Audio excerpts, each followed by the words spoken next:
ത്യാഗത്തിൻ്റെയും പരിത്യാഗത്തിൻ്റെയും ഒരു നോമ്പ് കാലം കൂടി വന്നിരിക്കുകയാണ്. ഈ നോമ്പ് കാലത്ത് നമ്മുടെ പാപങ്ങൾക്ക് പരിഹാരമായി വലിയ ത്യാഗം സഹിച്ചുകൊണ്ട് തന്നെ കുരിശുമലകൾ കയറുന്ന ഒരു പാരമ്പര്യം നമ്മുടെ ക്രൈസ്തവ വിശ്വാസത്തിൽ ഉണ്ട്. കേരളത്തിലെ പ്രധാനപ്പെട്ട കുരിശുമലകളെ പരിചയപ്പെടുത്തുന്ന കുരിശുമലകളിലൂടെ എന്ന ഈ പ്രോഗ്രാമിലേക്ക് എല്ലാ പ്രേക്ഷകർക്കും ഹൃദ്യമായ സ്വാഗതം.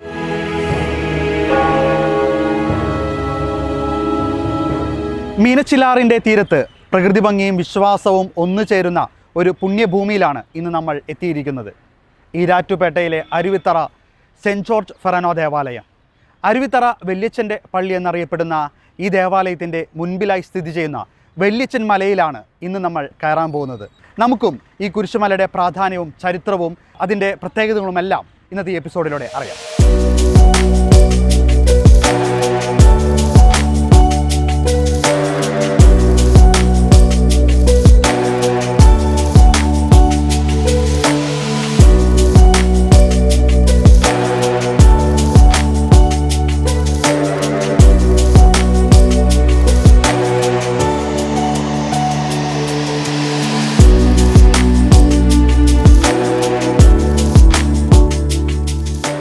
അരുവിത്തറ സെൻറ്റ് ജോർജ് ഫെറനോ ദേവാലയത്തിലെ വികാരിയച്ഛനായ ഫാദർ മാത്യു ചന്ദ്രൻകുന്നലച്ഛൻ ഇപ്പോൾ നമ്മോട് കൂടെ ചേരുകയാണ്. അച്ഛാ, സ്വാഗതം.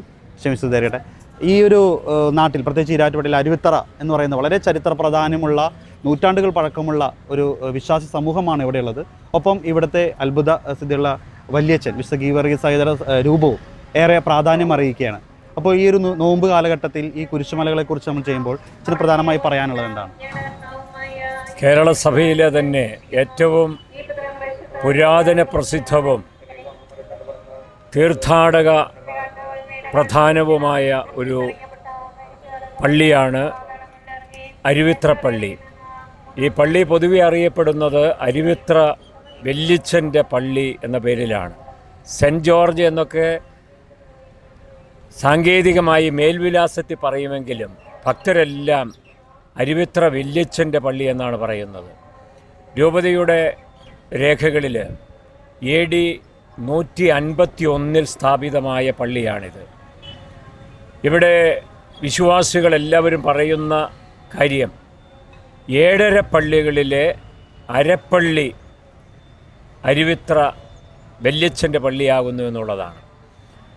ഏതാണ്ട് 600ഓളം വർഷം പഴക്കമുള്ള ഒറ്റത്തടിയിൽ തീർത്ത വിശുദ്ധൻ്റെ തിരുസ്വരൂപമാണ് ഇവിടെ പ്രതിഷ്ഠയായിട്ടുള്ളത്. ആ തിരുസ്വരൂപമാകട്ടെ നിലയ്ക്കൽ നിന്ന് വിശ്വാസികൾ ഇവിടേക്ക് കുടിയേറി പാർത്തപ്പോൾ അവരുടെ കൂടെ കൊണ്ടുവന്ന സ്വരൂപമാണെന്നാണ് പറയുന്നത്.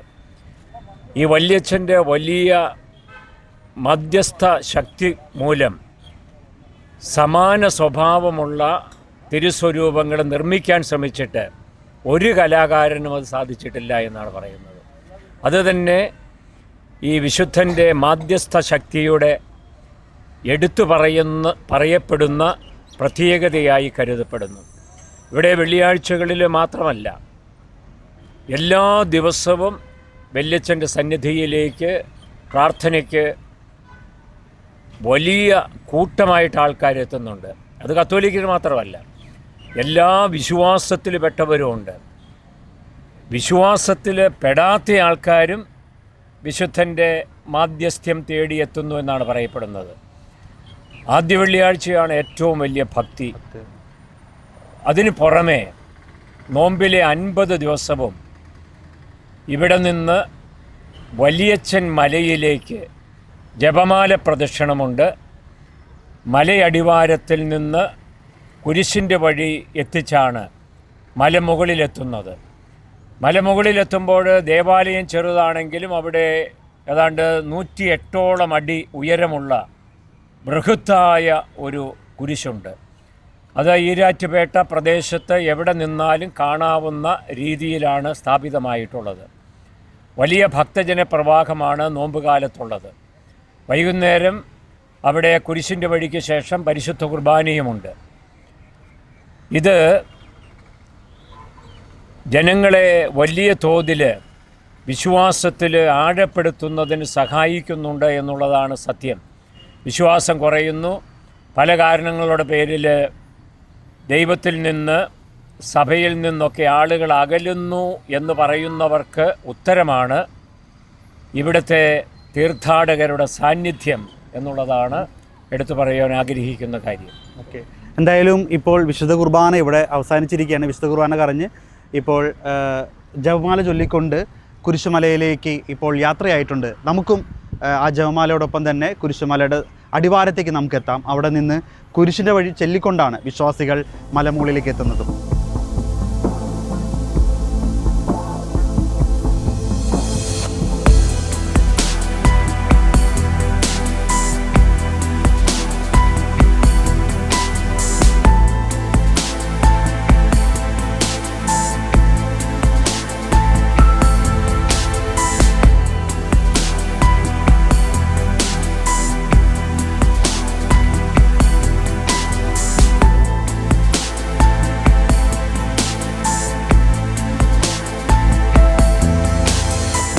അങ്ങനെ വല്യച്ഛൻ മലയുടെ കവാടത്തിൽ നമ്മൾ എത്തിയിരിക്കുകയാണ്.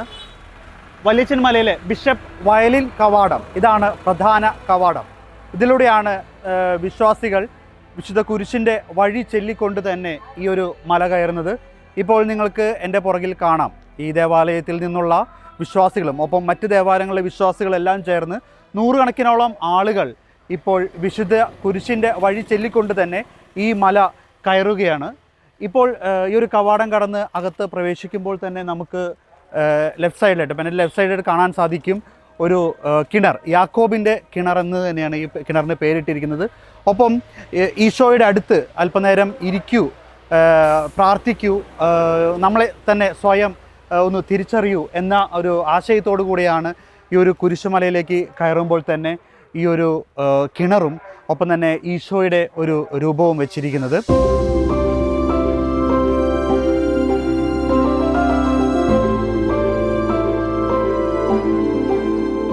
ഈ ഒരു കുരിശുമലയുടെ ആരംഭത്തെക്കുറിച്ച് നമുക്ക് വികാരിയച്ഛനോട് തന്നെ ചോദിക്കാം. എന്നായിരുന്നു വെച്ചാൽ ഈ ഒരു കുരിശുമല ഇങ്ങനെ ആരംഭിച്ചത്? കുരിശുമലയെക്കുറിച്ചുള്ള ചിന്ത എല്ലാവരുടെയും മനസ്സിലുണ്ടായിരുന്നെങ്കിലും 2011 കുരിശുമല സ്ഥാപിക്കുന്നതിനുള്ള പ്രാരംഭ നടപടികൾ ആരംഭിച്ചത്. 2013 ഇപ്പോൾ കാണുന്ന രീതിയിൽ ഭക്തജന പ്രവാഹം ഉണ്ടാകുന്ന വിധത്തിലുള്ള കുരിശുമല സ്ഥാപിതമായത്. ആ സമയത്ത് പള്ളിയുടെ വികാരിയായിരുന്ന ബഹുമാനപ്പെട്ട തോമസ് ഓലിക്കലച്ചൻ്റെ മനസ്സിൽ ഉരുത്തിരിഞ്ഞ ഒരു ചിന്തയായിരുന്നു 2000 ആണ്ടുകൾക്ക് മുൻപ് കർത്താവ് കാൽവരി യാത്ര നടത്തിയതിൻ്റെ സ്മരണ നോമ്പുകാലത്ത് മാത്രമല്ല എല്ലാ സമയത്തും പുതുക്കുന്നതിന് സഹായകമായ വിധത്തിൽ കർത്താവിൻ്റെ കാലടികളെ പിന്തുടരുന്നതിന് പോരുന്ന ഒരു കുരിശടി സ്ഥാപിക്കുക എന്നുള്ളത്. 10,000 ആൾക്കാരാണ് ഈ മല കയറുന്നത്. അവർ വീണ്ടും വീണ്ടും കയറാനുള്ള പ്രധാനപ്പെട്ട കാരണം വലിയ അനുഗ്രഹങ്ങൾ അവരുടെ വ്യക്തിജീവിതത്തിലും കുടുംബജീവിതത്തിലും ലഭിച്ചുകൊണ്ടിരിക്കുന്നു എന്നുള്ളത് കൊണ്ടാണ്. പ്രാരംഭ പ്രാർത്ഥന. നിത്യനായ ദൈവമേ, ഞങ്ങളങ്ങേ ആരാധിക്കുന്നു. പാപികളായ മനുഷ്യർക്ക് വേണ്ടി ജീവൻ ബലി കഴിക്കുവാൻ തീരുമാനിച്ചായ കർത്താവെ, ഞങ്ങൾ അങ്ങേക്ക് നന്ദി പറയുന്നു. അങ്ങ് ഞങ്ങളെ സ്നേഹിച്ചു, അവസാനം വരെ സ്നേഹിച്ചു. സ്നേഹിതന് വേണ്ടി ജീവൻ ബലി കഴിക്കുന്നതിനേക്കാൾ വലിയ സ്നേഹമില്ലെന്ന് അങ്ങ് അരുളി ചെയ്തിട്ടുണ്ടല്ലോ.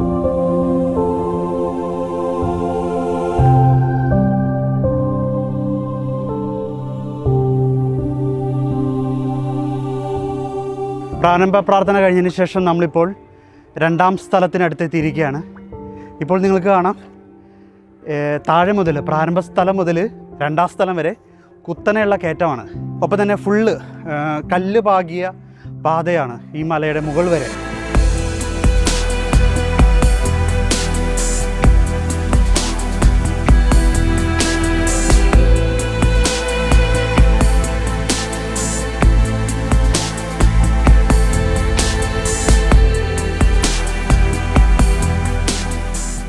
ആറ് സ്ഥലങ്ങൾ കഴിഞ്ഞ് ഏഴാം സ്ഥലം നമ്മൾ കയറുന്നതിന് മുമ്പ് കാണുന്ന ഒരു കവാടമാണ് ഇപ്പോൾ ഈ കാണുന്നത്. ഇത് 3 സെയിൻസ് ഗേറ്റ് എന്നാണ് ഇതിന് പേരിട്ടിരിക്കുന്നത്. അത് 3 വിശുദ്ധരെയാണ്, പ്രത്യേകിച്ച് കേരളത്തിലെ 3 വിശുദ്ധരായ എവുപ്രാസ്യാമ്മ, അൽഫോൻസാമ്മ, അതോടൊപ്പം തന്നെ ചാവറ കുര്യാക്കോസ് അച്ഛൻ.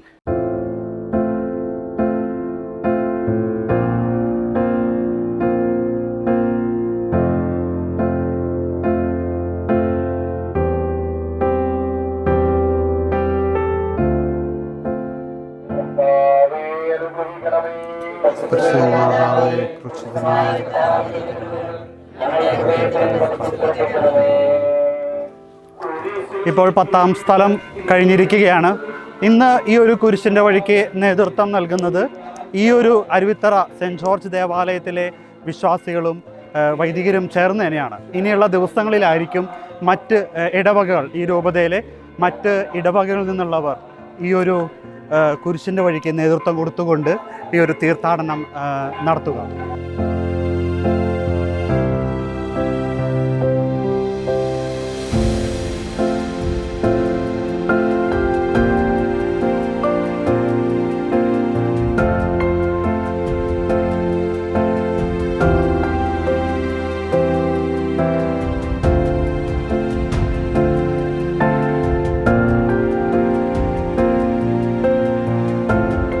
ഈ ഒരു മലമുകളിലുള്ള ദേവാലയമാണ് ഇത്.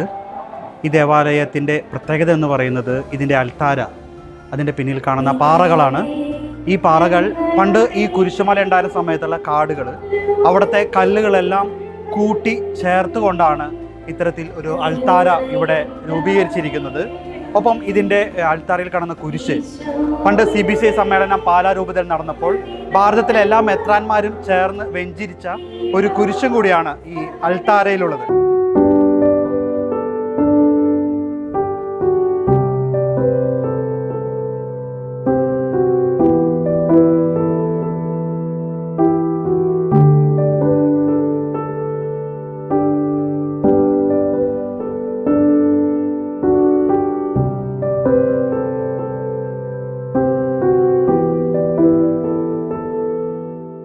പന്ത്രണ്ടാം സ്ഥലം കഴിഞ്ഞ് നമ്മൾ 13ാം സ്ഥലത്തിലേക്ക് എത്തുകയാണ്.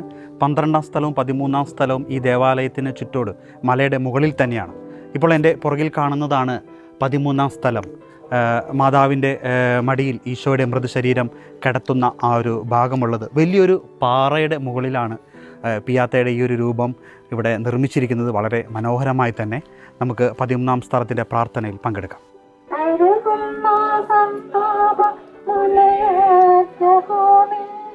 ഹൃദയം പിളർന്നു ആരാരുമില്ല ശ്വാസമേകുവാൻ ആകുല 13ാം സ്ഥലം വിശുഹായുടെ മൃതദേഹം മാതാവിന്റെ മടിയിൽ കിടക്കുന്നു. ഞങ്ങൾ അങ്ങേ ആരാധിസ്തോത്രം ചെയ്യുന്നു.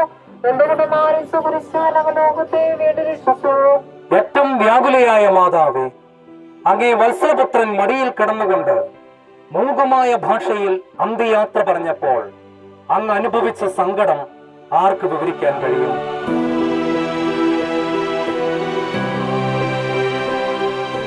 കുരിശിൽ നിന്നെടുത്ത ഈശോയുടെ മൃതശരീരം ഒരു കല്ലറയിൽ അടക്കിയെന്നാണ് നമ്മൾ തിരുവചനത്തിൽ വായിക്കുന്നത്. അതുപോലെ തന്നെയാണ് ഈ ഒരു വല്യച്ഛൻ മലയുടെ മുകളിൽ ഒരു ഗുഹയുടെ ഉള്ളിൽ തന്നെയാണ് ഈശോയുടെ ശരീരമാകുന്ന രൂപം ഇവിടെ വെച്ചിരിക്കുന്നത്.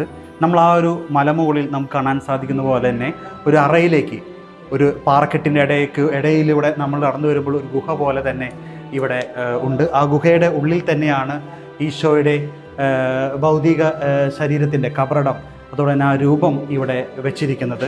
നമ്മൾ കാണുന്ന മറ്റ് കുരിശുമലകളിൽ നിന്നെല്ലാം വ്യത്യസ്തമായി തന്നെ കല്ലറയിൽ ഈശോയെ അടക്കിയ ആ ഒരു ഭാഗം അത് ഹൃദ്യമാകുന്ന രീതിയിൽ തന്നെയാണ് ഈ ഒരു വല്യച്ഛൻ മലയിൽ, ഈ ഒരു മലയുടെ ഉള്ളിൽ തന്നെ ഒരു ഗുഹയിൽ തന്നെ ഈശോയുടെ ഈ ഒരു രൂപം വെച്ചിരിക്കുന്നത്.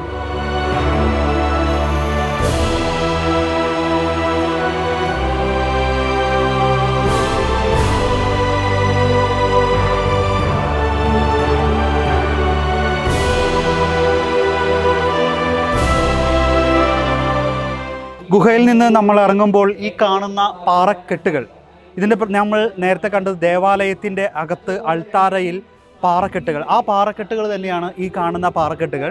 പണ്ട് ഈ ഒരു കുരിശ് മലയ്ക്ക് ഉണ്ടാവുന്നതിന് മുമ്പ് 2011 ഇതുമായി ബന്ധപ്പെട്ട പ്രവർത്തനങ്ങൾ ആരംഭിക്കുന്നതിന് മുമ്പ് ഇത് വലിയൊരു മലയായിരുന്നു, കാടായിരുന്നു. ആ കാട്ടിൽ ഉണ്ടായിരുന്ന പാറകളെല്ലാം കൂടി കൂട്ടിച്ചേർത്ത് തന്നെയാണ് ഈ ഒരു അൾത്താര ഉണ്ടാക്കിയിരിക്കുന്നത്. അതിൻ്റെ ഭാഗമാണ് നമുക്കിവിടെ ഈ കാണാൻ സാധിക്കുന്നത്. ഒപ്പം സമാപന സ്ഥലത്തേക്ക് പോകുന്ന വഴിക്ക് തന്നെ നമുക്കിവിടെ മറ്റൊരു രൂപം നമുക്കിവിടെ യോന പ്രവാചകൻ്റെ തിമിംഗലത്തിൻ്റെ വായിൽ നിന്നും 3 ദിവസം തിമിംഗലത്തിൻ്റെ വായിലായിരുന്നു, 3-ാം ദിവസം നിനവയുടെ തീരത്തേക്ക് തിമിംഗലം ഛർദ്ദിച്ചിടുന്ന ആ ഒരു രംഗം ഇവിടെ സൃഷ്ടിച്ചു വെച്ചിട്ടുണ്ട്.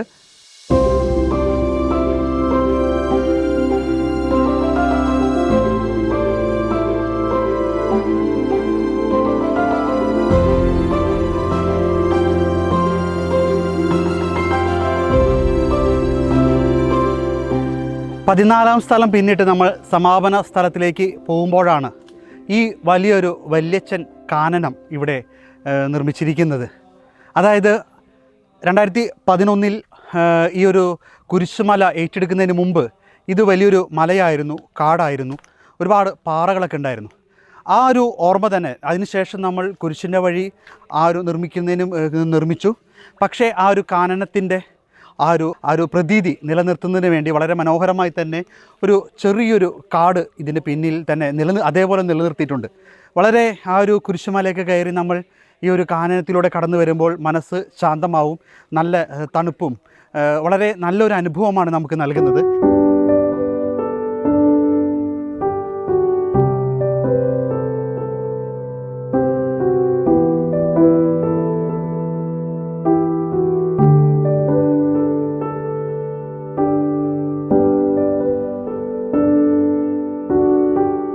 നീതിമാനായ പിതാവേ, അങ്ങേ രഞ്ജിപ്പിക്കുവാൻ സ്വയം ബലിവസ്തുവായി തീർന്ന പ്രിയപുത്രനെ തൃക്കൺ പാർക്കണമേ. ഞങ്ങൾക്ക് വേണ്ടി മരണം വരിച്ച അങ്ങേ പുത്രനെ സ്വീകരിച്ചുകൊണ്ട് ഞങ്ങളുടെ പാപങ്ങൾ പൊറുക്കുകയും ഞങ്ങളോട് രമ്യപ്പെടുകയും ചെയ്യണമേ. കുരിശുമരണത്താൽ ഞങ്ങളെ രക്ഷിച്ച പുത്രന് ആരാധനയും രക്ഷണകൃത്യം പൂർത്തിയാക്കിയ പരിശുദ്ധാത്മാവിന് സ്തോത്രവും ഉണ്ടായിരിക്കട്ടെ. ആമേൻ. ഈ ഒരു വല്യച്ഛൻ കുരിശുമലയുടെ ഏറ്റവും മുകളിലാണ് ഞാനിപ്പോൾ ഇരിക്കുന്നത്. വളരെ ശാന്തമായ ഒരു അന്തരീക്ഷം, വളരെ മനോഹരമായ, മനസ്സിനെ കുളിർമ തോന്നുന്ന വലിയൊരു അനുഭവമാണ് നമുക്ക് ഇവിടെ ആയിരിക്കുമ്പോൾ സാധിക്കുന്നത്. ഒപ്പം തന്നെ എൻ്റെ പുറകിൽ നിങ്ങൾ കാണുന്നത് ഈശോയുടെ മലയിലെ പ്രസംഗത്തിൻ്റെ ഒരു ശില്പമാണ് ഇവിടെ ഉണ്ടാക്കി വെച്ചിരിക്കുന്നത്.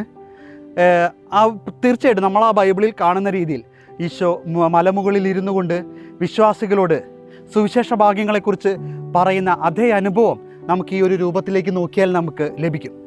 അതോടൊപ്പം തന്നെ ഈ ഒരു മലമുകളുടെ മറ്റൊരു പ്രത്യേകത എന്ന് വെച്ചാൽ ഇവിടെ നിന്നാൽ ഈരാറ്റുപേട്ട ആ ഒരു ടൗൺ മുഴുവൻ നമുക്ക് കാണാം. ഒരു സൈഡിൽ നമുക്ക് മീനച്ചിലാറിൻ്റെ മനോഹരമായ ദൃശ്യങ്ങളും ഒപ്പം മലനിരകളും നമുക്ക് കാണാം. മറു സൈഡിലായിട്ട് ഈ ഒരു ടൗൺ മുഴുവനായിട്ട് കാണാം, ഒപ്പം കാടും. മറ്റൊരു സവിശേഷത എന്ന് പറഞ്ഞാൽ ഈ ഒരു കുരിശുമലയുടെ, വല്യച്ഛൻ മലയുടെ ഏറ്റവും വലിയ സവിശേഷത എന്ന് പറയുന്നത് 107 അടി ഉയരമുള്ള ഒരു കുരിശാണ്. ഏഷ്യയിലെ ഏറ്റവും വലിയ കുരിശ് എന്ന രീതിയിൽ തന്നെ ഇത് പ്രസിദ്ധമാണ്. ആ ഒരു കുരിശാണ് ഈ ഒരു രൂപത്തിൻ്റെ പുറകിൽ നമുക്ക് കാണുന്നത്. ആ ഒരു കുരിശ് നാട്ടിയിരിക്കുന്നത് ഈ ഒരു മലമുകളിലെ ദേവാലയത്തിൻ്റെ അൾത്താരയിൽ തന്നെയാണ്. എന്തായാലും വളരെ മനോഹരമായ ആ ഒരു ദൃശ്യത്തിലേക്ക് നമുക്ക് പോകാം.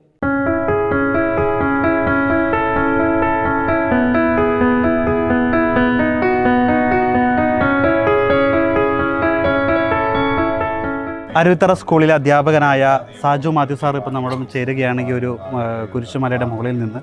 സാറിൻ്റെ ഒരു പ്രത്യേകത വെച്ചാൽ സാറ് വർഷത്തിലെല്ലാ വെള്ളിയാഴ്ചയും ഈ മല കയറും, അത് മുട്ടിമേൽ നിന്നുകൊണ്ട് അല്ലേ? എങ്ങനെയാണ് അതിനെക്കുറിച്ചൊന്ന് പറയും? ഞാനൊരു 13 വർഷമായി ഇവിടെ വൈകുന്നേരങ്ങളിൽ കുരിശിൻ്റെ വഴി വെള്ളിയാഴ്ചകളിൽ തുടങ്ങിയിട്ട് അന്ന് മുതൽ എല്ലാ ദിവസവും തന്നെ പ്രാർത്ഥന ചൊല്ലി വരുന്ന ഞാനായിരുന്നു. നോയമ്പിൽ 50 ദിവസവും കൂടാതെ വർഷത്തിലെ എല്ലാ വെള്ളിയാഴ്ചകളിലും മുടങ്ങാതെ ഈ മലയിൽ കുരിശിൻ്റെ വഴി നടക്കുന്നുണ്ട്. ഞങ്ങളൊരു 4 പേരാണ് ശരിക്കും ഇത് ലീഡ് ചെയ്യുന്നത്. ഞാനുണ്ട്, തോമസ് പി മാത്യു സാറുണ്ട്, 2 സിസ്റ്റർമാരുണ്ട്, സിസ്റ്റർ ലിറ്റിയും സിസ്റ്റർ ടെസ്ലിനും. ഈ 4 പേരാണ് മെയിനായിട്ടും ഇതിന് മുമ്പിലുള്ളത്. പിന്നെ ഒരു 100ഓളം ആൾക്കാരും സ്ഥിരം എല്ലാ ദിവസവും വരാറുണ്ട്. നോയമ്പിലാണെങ്കിൽ എല്ലാ വെള്ളിയാഴ്ചകളും ഏതാണ്ട് 100ഓളം ആൾക്കാർ വരാറുണ്ട്. ബാക്കി നോയമ്പിലൊക്കെ ആകുമ്പോൾ ഒരു 250-300, വെള്ളിയാഴ്ചകളിലാകുമ്പോൾ 500-600 പേരെ വരാറുണ്ട്. ഈ അരുവിത്തറ സെൻറ്റ് ജോർജ് ദേവാലയത്തിൻ്റെ കൈക്കാരനായ റോയ് സാർ ഇപ്പോൾ നമ്മുടെ ഒപ്പം ചേരുകയാണ്. സാർ എങ്ങനെയായിരുന്നു ഇതിൻ്റെ ആദ്യ കാല പ്രവർത്തനങ്ങൾ? ഇപ്പോൾ നമുക്ക് കാണാം വളരെ മനോഹരമായി കല്ലുകളൊക്കെ പാകി. ആദ്യ സമയങ്ങളൊക്കെ എങ്ങനെയായിരുന്നു? ഇതിൻ്റെ പ്രത്യേകതകളെക്കുറിച്ചൊക്കെ ഒന്ന് വിവരിക്കാമോ? ഇതൊരു റിമോട്ട് ഏരിയ ആയിരുന്നു. ഇവിടെ ഇങ്ങോട്ട് വാഹന സൗകര്യങ്ങളൊന്നും മറ്റു റോഡുകളൊന്നും ഉണ്ടായിരുന്നില്ല. പക്ഷേ അന്നത്തെ ഇത് ഈ സ്ഥലം ഏറ്റെടുത്തതിന് ശേഷം സ്ഥലം ഏറ്റെടുത്തിട്ടുണ്ട് 2009-10 കാലഘട്ടത്തിലാണ് സ്ഥലം ഏറ്റെടുത്തത്. പലരെ കയ്യുന്നതായിട്ട് സ്ഥലം വാങ്ങിക്കിയത്. അപ്പോൾ അതിന് ശേഷമാണ് നടന്നത്. ഇവിടെ ഒരു ചെറിയ മലയും ഒത്തിരി പാർക്കെട്ടുകളൊക്കെ ആയിരുന്ന പ്രദേശമായിരുന്നു. ആൾക്കാർ താമസമൊന്നും അങ്ങനെ ഉണ്ടായിരുന്നില്ല കാര്യമായിട്ട്. റിമോട്ട് ടൗണിൽ നിന്ന് ഒത്തിരി റിമോട്ട് ഏരിയ ആണ്. എന്നിട്ട് അതിന് ഇപ്പം ഇവിടെ ഒരു വളരെ പ്രകൃതി സൗഹൃദ തീർത്ഥാടന കേന്ദ്രമായിട്ടാണ് അന്ന് വിഭാവനം ചെയ്തത്. അപ്പോൾ അതുകൊണ്ട് തന്നെ പ്രകൃതിക്ക് കാര്യമായ ഒരു കോട്ടവും തട്ടാതെ ഇവിടുത്തെ വിഭവങ്ങൾ മാത്രം ഉപയോഗിച്ചുകൊണ്ട് ഈ കല്ലൊക്കെ ഇവിടെ നിന്ന് തന്നെ പൊട്ടിച്ചെടുത്തതാണ്. ഇത് ഇപ്പോൾ നമ്മൾ താഴെ മുതൽ കാണുന്ന ഈ പാകിയ കല്ല് കംപ്ലീറ്റ് ഇവിടെ നിന്ന് ഒരു ലോഡും കൊണ്ടുവന്നിട്ടില്ല. പിന്നെ ഏറ്റവും ഒരു മരം പോലും നശിപ്പിച്ചിട്ടില്ല. മരം കൂടുതൽ വെച്ച് പിടിപ്പിക്കുക അല്ലാണ്ട് ഒരു മരം പോലും നശിപ്പിക്കാതെയാണ് ഈ തീർത്ഥാടന കേന്ദ്രം രൂപകൽപ്പന ചെയ്ത് ഈ പാറകളൊക്കെ അതുപോലെ തന്നെ ഈ പാറകൾ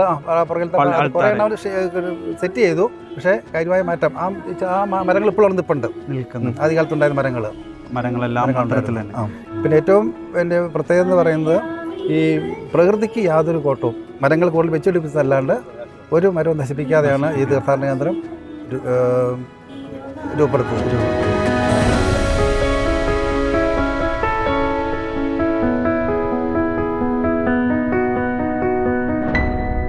ഞാനീ വെല്ലിച്ചൻമല ആരംഭം മുതൽ ഇതിൻ്റെ പണികൾ ആരംഭിച്ച കാലം മുതൽ ഈ മല കയറുന്നതാണ്. മൂലക്കലച്ചനാണ് ഈ മലയായിട്ട് ബന്ധപ്പെട്ട് ഇവിടെ പണികൾ ആരംഭിക്കുന്നത്. ഞാനിവിടെ തൊട്ട അയൽവാസി തന്നെയാണ്. അന്ന് ഞങ്ങൾ താഴെ നിന്നൊരു തടിക്കുരിശാണ് ആദ്യം ചുമന്ന് കയറ്റുന്നത്. അതെ, ആ തടിക്കുരിശ് താഴെയായിരുന്നു അന്ന് പള്ളി. അവിടെ കൊണ്ടുപോയി സ്ഥാപിച്ചതാണ്. ആദ്യം ഇവിടെ ആയിരുന്നില്ല? അല്ലല്ല, താഴെയായിരുന്നു. അതിനുശേഷമാണ് ഇങ്ങോട്ട് പള്ളിയായത്. അത് ഒരു 4-5 വർഷത്തോട് അടുപ്പിച്ചാണ് പിന്നെ പള്ളി ഇവിടെ വന്നത്. അന്ന് താഴെ ഈ മരക്കുരിശി ഒന്ന് കയറ്റി അവിടെയാണ് കുർബാനയും കാര്യങ്ങളൊക്കെ നടന്നുകൊണ്ടിരുന്നത്. അതിനുശേഷമാണിത് എല്ലാ വെള്ളിയാഴ്ചയും മരക്കുരിശ്. എല്ലാ വെള്ളിയാഴ്ചയും. അന്ന് ഉച്ചയ്ക്കായിരുന്നു മലകയറ്റം. ഉച്ചയ്ക്ക് 2 മണിക്കായിരുന്നു. എല്ലാ ദിവസവും ഉച്ചയ്ക്ക് 2 മണിക്ക്, വെയിലാണെങ്കിലും മഴയാണെങ്കിലും. അന്നൊക്കെ ഇതുമാതിരി ഇല്ലില്ല, കല്ലൊന്നും ഒന്നുമില്ല. അന്ന് വെറും മണ്ണാണ്. വളരെ ബുദ്ധിമുട്ടായി. 2 ചോട് മുമ്പോട്ട് പോകും, 4 ചോട് പുറകോട്ട് പോകുമായിരുന്നു. ആ അവസ്ഥയിലായിരുന്നു അന്ന്. അതിൽ നിന്നാണ് പിന്നെ മൊത്തം കല്ല് പാകി ഈ രീതിയിൽ ഈ മല എത്തിപ്പെട്ടത്. എന്തെങ്കിലും അനുഭവങ്ങൾ പ്രത്യേകം ഉണ്ടാവുന്നുണ്ട് മല കയറുമ്പോൾ? ആളുകൾ വിശ്വാസികളൊക്കെ പറയുന്നുണ്ടോ? വിശ്വാസികൾ ഇഷ്ടം പോലെ ഇപ്പം ഒരു ചെറിയ സംഘം ഒരു കുറച്ച് നാളുകളായിട്ട് ഒരു 5-6 പേര് കയറിക്കൊണ്ടിരുന്നു. അവരെല്ലാം ഞായറാഴ്ചയും ഈ 6 പേര് എല്ലാ ദിവസങ്ങളിലും വെളുപ്പിന് 3 മണിക്ക് മല കയറുന്നുണ്ട്. എല്ലാ ദിവസവും ഇപ്പോഴും ഉണ്ട്. വെളുപ്പിന് 3 മണിക്ക് മല കയറും. അവർ അതിനുശേഷം ഞായറാഴ്ച 5-6 പേരെ ഉണ്ടായിരുന്നു. ഇപ്പം 150 പേര് 200 പേര് കൂടുന്ന ഒരു സംഘം എല്ലാ ഞായറാഴ്ച രാവിലെ 9 മണിക്കും താഴെ തുടങ്ങി 12:30-1 മണി ആകുമ്പോഴേ ഇവിടെ കയറി വരുള്ളൂ. അങ്ങനെ ഒരു സംഭവം ഇപ്പോഴും ഉണ്ട്, ഇപ്പോഴും നടന്നുകൊണ്ടിരിക്കുകയാണ്. അവർക്കെല്ലാം ഭയങ്കര അനുഭവങ്ങളുള്ള ആളുകളാണ്. ഈ മലമുകളിൽ കയറി വരുമ്പോൾ തന്നെ തീർത്ഥാടകർക്ക്, വിശ്വാസികൾക്കൊക്കെ വലിയൊരു ആശ്വാസമാണ് ഇവിടെ വരുമ്പോൾ ഒരു ചൂട് കാപ്പി കിട്ടുക എന്നുള്ളത്. ഈ ദേവാലയത്തിനോട് ചേർന്ന് തന്നെയുള്ള ഒരു കൗണ്ടറിലാണ് അത് നൽകപ്പെടുന്നത്. ഇപ്പോൾ ആ ഒരു കുറച്ച് ആളുകൾ, ഒരു സംഘം ആളുകളാണ് ഇവർ. ഒരു സംഘടനയാണോ നിങ്ങൾ? അല്ല, ഒരു കൂട്ടായ്മയാണ്. ഒപ്പം 40-ാം വെള്ളിയാഴ്ച വരുന്ന എല്ലാ വിശ്വാസികളും കഞ്ഞി കൊടുക്കുന്നു. നിങ്ങൾ പ്രവർത്തനങ്ങളൊന്ന് പറയൂ. ഇതൊരു 16 വർഷത്തോളമായി ആരംഭിച്ചിട്ട്. തുടക്കത്തിൽ വളരെ ചെറിയ രീതിയിലാണ് തുടങ്ങിയത്. പിന്നെ ഓരോ ദിവസവും കഴിയും തോറും ആൾക്കാരിങ്ങനെ കൂടിക്കൂടി വന്നു. ഞങ്ങൾ തുടങ്ങിയത് അവിടെ ആ സൈഡിലായിരുന്നു ഈ കാപ്പിയുടെ പരിപാടികൾ തുടങ്ങിയിരുന്നത്. അത് കഴിഞ്ഞ് പിന്നെ ആൾക്കാരുടെ കൂടുതലായി കഴിഞ്ഞപ്പോൾ ഇങ്ങോട്ട് മാറ്റി ഷെഡ് പോലെ കെട്ടി. അപ്പോൾ അങ്ങനെ ഇവിടെ വരുന്ന എല്ലാവർക്കും വെള്ളവും അതുപോലെ തന്നെ കാപ്പിയും ചെറുകടികളും കൊടുക്കുമായിരുന്നു. പിന്നീടൊക്കെ ആയപ്പോഴത്തേനും ഓരോരുത്തർ ഇങ്ങനെ സ്പോൺസർ ചെയ്യുന്ന ഒരു ഇത് വന്നു. അപ്പം ഇവിടെ വരുന്ന എല്ലാവർക്കും ഒരു കുറവുമില്ലാതെ ആവശ്യത്തിന് വെള്ളവും ചെറുകടികളും കാര്യങ്ങളും എല്ലാം ഞങ്ങൾ കൊടുക്കും. ഇവിടെ എന്ത് വിഷയങ്ങളുണ്ടായാലും ഞങ്ങളെല്ലാവരും കൂടി സഹകരിക്കും. എല്ലാം സൗജന്യമായിട്ടാണ്? എല്ലാം സൗജന്യമായിട്ട്, മൊത്തം സൗജന്യമായിട്ടാണ്. അതുപോലെ തന്നെ നമ്മുടെ ഇവിടുത്തെ ഈ കാര്യങ്ങൾ ഞങ്ങൾക്കൊരു നിർദ്ദേശം തരുന്നതും ഞങ്ങളുടെ ഒരു ലീഡർ എന്നുള്ള രീതിയിൽ എട്ടനിച്ചേട്ടനാണ്. പുള്ളിയാണ് ഇതിൻ്റെ എല്ലാ കാര്യങ്ങളും ഇത് വയ്ക്കുന്നത്. കാപ്പിയെല്ലാം വയ്ക്കുന്നതും അതിൻ്റെ കൂട്ട് നോക്കുന്നതും. ഈ കാപ്പിപ്പൊടി ആണെങ്കിൽ ഒരു പ്രത്യേക കൂട്ടാണ്. അത് പുള്ളി പ്രത്യേകമായിട്ട് അത് സ്പെഷ്യലായിട്ട് കൂട്ടിക്കൊണ്ടുവന്ന് നമുക്ക് ഇത് വരും. എത്ര ആൾക്കാർ വന്നാലും നമ്മൾ ഇതിന്റെ സാമ്പത്തിക സഹായം നിങ്ങൾക്ക് സംഭാവനയിലൂടെയാണ് ലഭിക്കുന്നത്? അത് ഇല്ല, സംഭാവന. പിന്നെ ഇവിടെ പള്ളിയിൽ നിന്നാണേലും ഒരു കുറവുമില്ലാതെ നിങ്ങൾക്ക് എന്ത് വേണം എന്നുള്ള രീതിയിലാണ്. നിങ്ങൾ എത്ര പേരുണ്ട് മൊത്തം? ഞങ്ങളിവിടെ 11 പേര്. 11 പേരടങ്ങുന്ന ഒരു കൂട്ടായ്മയാണ് ഇത്തരത്തില് ഇത് ചെയ്യുന്നത്. എന്തായാലും നമുക്ക് ഈ ഒരു കാപ്പി ഒന്ന് കുടിച്ചു നോക്കാം. ഇഷ്ടംപോലെ നടക്കുന്നത്. ഇവിടെ ഒരു പയ്യനുണ്ടായിരുന്നു, ഈ തല എപ്പോഴും ഇങ്ങനെ വെച്ചോണ്ടേ ഇരിക്കുള്ളൂ. അപ്പം ഈ തല ഇങ്ങനെ വെക്കുന്ന കാരണം അവന് ഒരു വർഷം ഈ മല കയറി അവനിപ്പോൾ സുഖമായിട്ട് പണിയാൻ പോകുന്നുണ്ട്. ഒരു കുഴപ്പമില്ല, നമ്മളെപ്പോലെ തന്നെ ഒരു മനുഷ്യനായിട്ട് മാറി. മറ്റേ തല നേരെ നിൽക്കുകയല്ല, അയാളുടെ തല ഒരിക്കലും നേരെ നിൽക്കുക, ഈ തലയിട്ട് ഇങ്ങനെ ആട്ടിക്കൊണ്ടിരിക്കുന്നു. ഈ തമിഴ്നാട്ടിൽ നിന്ന് വരുന്ന ഒരു പയ്യനാണ്. എന്തായാലും ഈ ചേട്ടന്മാർ നമ്മളോട് പറഞ്ഞതുപോലെ തന്നെ ഒരുപാട് അത്ഭുതങ്ങളും ഒരുപാട് പേർക്ക് ആശ്വാസമൊക്കെ ആവുകയാണ് ഈ ഈരാറ്റുപേട്ടയിലെ അരുവിത്തറയിലെ ഈ ഒരു വല്യച്ഛൻ മല. ഗുഡ്നസ് ടി.വിയുടെ പ്രവർത്തകർക്ക് നന്ദി പ്രകാശിപ്പിക്കുന്നതിന് ഈ അവസരം ഞാൻ പ്രയോജനപ്പെടുത്തുകയാണ്. വല്യച്ഛൻ മല 10,000-കണക്കിന് ഭക്തജനങ്ങൾ അനുഗ്രഹങ്ങൾ തേടിയെത്തുന്ന പുണ്യദേശമാണ്. ഈ ചിത്രങ്ങളിൽ കാണുന്നത് പോലെ പരിസ്ഥിതി സൗഹൃദമായിട്ടാണ് ഈ തീർത്ഥാടന ദേവാലയം നിർമ്മിച്ചിട്ടുള്ളത്. ഈ ദേവാലയത്തിൻ്റെ മധുബഹ തന്നെ പ്രകൃതിദത്തമായ അവസ്ഥയിൽ സജ്ജീകരിച്ചിട്ടുള്ളതാണ്. അവിടെ ഉയർന്നു നിൽക്കുന്ന 108 അടി ഉയരമുള്ള കുരിശ് തോമസ് അപ്പസ്തോലന് ഈ സ്ഥലം സന്ദർശിച്ചപ്പോൾ സ്ഥാപിച്ചതാണ് എന്ന് പരമ്പരാഗതമായി വിശ്വസിക്കപ്പെടുന്നു. ഏതായാലും വലിയ ആദരവാണ് കുരിശിന് ദേശവാസികൾ നൽകി വരുന്നത്. നോമ്പിൻ്റെ ആദ്യ ദിനത്തിൽ വിശ്വാസികളുടെ ചെറിയ പുഴയായിട്ട് ആരംഭിക്കുന്ന ഈ തീർത്ഥാടനം ദുഃഖവെള്ളിയാഴ്ചയാകുമ്പോഴേക്കും വിശ്വാസത്തിൻ്റെ വലിയ സമുദ്രമായി മാറുകയാണ്. വലിയ പ്രചോദന സ്രോതസ്സാണ് ഈ പ്രദേശം. ഇവിടെ 14 സ്ഥലങ്ങളിൽ ഈശോയുടെ ജീവിതത്തിലെ രംഗങ്ങൾ ചിത്രീകരിച്ചിട്ടുണ്ട്. ഭാഗ്യവശാൽ 2013 പാലായിൽ CBCI സമ്മേളനം നടന്നപ്പോൾ അഭിവന്യ പിതാക്കന്മാർ ഇവിടെ എത്തുകയും ഈ സ്ഥലങ്ങൾ ഓരോ പിതാക്കന്മാരും ആശീർവദിക്കുകയും അതിൻ്റെ ചിത്രീകരണം ഇവിടെ നൽകുകയും ചെയ്തിട്ടുണ്ട്. ആ വലിയ സംഭവത്തെ ദേശവാസികൾ വലിയ ആദരവോടുകൂടിയാണ് അനുസ്മരിക്കുന്നത്. എല്ലാവരെയും വല്യച്ഛൻ മലയിലേക്ക് സ്വാഗതം ചെയ്യുകയാണ്. വല്യച്ഛൻ മലയിൽ പ്രതിഷ്ഠിക്കപ്പെട്ടിരിക്കുന്ന വല്യച്ഛൻ്റെ തിരുസ്വരൂപത്തിന് മുൻപിൽ പ്രാർത്ഥിച്ച് സായുജ്യമടഞ്ഞാണ് വിശ്വാസികൾ തങ്ങളുടെ ജീവിതത്തിലേക്ക് തിരിച്ചു പോകുന്നത്. ഈ നോമ്പുകാലത്ത് എല്ലാവരെയും സ്വാഗതം ചെയ്യുന്നു.